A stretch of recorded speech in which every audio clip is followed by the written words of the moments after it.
একটা আমলের কথা বলি। একদম পিওর একটি আমল। করতে পারলেই আপনার ফলাফল। করতে পারলেই ফলাফল। আপনি যদি অসুস্থ হয়ে যান, আপনি এই আমলটা করবেন। অসুস্থ হওয়ার পরে আপনি এই আমলটা যদি করেনই, হ্যাঁ, তাবিন, ইমাম জাফর সাদেক রাহিমাহুল্লাহ সহ আরো অনেকেই এই আমলটাকে অনেক বেশি গুরুত্ব প্রদান করেছেন। সুবহানাল্লাহ।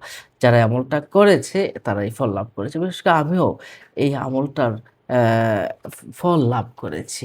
দেখুন, ফজরের সুন্নত নামাজের পর ফরজের আগে আপনি এই আমলটা করবেন। যে সূরা ফাতিহার এই আমলটা কিভাবে করবেন? দেখুন, সূরা ফাতিহার অন্যতম একটি নাম হলো সূরাতুশ শিফা। এটাকে আরোগ্য লাভের সূরা বলা হয়। হ্যাঁ, তো কি করবেন, কিভাবে পড়বেন আসুন আমরা জেনে নেই। আপনি যখন ফজরের সুন্নত ২ রাকাত সুন্নত পড়ে ফেললেন।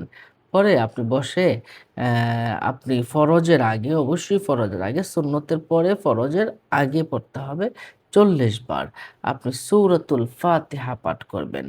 বিসমিল্লাহির রহমানির রহিম, আলহামদুলিল্লাহি রাব্বিল আলামিন। এভাবে আলহামদুলিল্লাহি রাব্বিল আলামিন মিলিয়ে পড়বেন। বিসমিল্লাহির রহমানির রহিম, আলহামদুলিল্লাহি রাব্বিল আলামিন। এভাবে ৪০ বার আপনি পড়বেন। কেউ ৪১ বারের কথাও বলেছেন। ৪০ বার আপনি পড়বেন, ৪০ বারই পড়বেন। সূরা ফাতিহা পড়বেন ৪০ বার।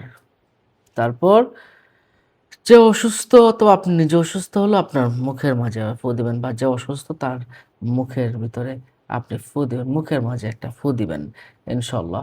আল্লাহর অশেষ নেয়ামতে এই সূরাতুল বাকারার উসিলায় আল্লাহ পাক রব্বুল আলামিন তাকে পরিপূর্ণ সুস্থতা দান করবেন। সুবহানাল্লাহ। আমলটি কিন্তু পরীক্ষিত একটি আমল। সূরা ফাতিহার যে খুব পাওয়ারফুল আমল রয়েছে। অন্য মুমিন মুসলমানকে জানাতে শেয়ার করে দিন। আসসালামু আলাইকুম।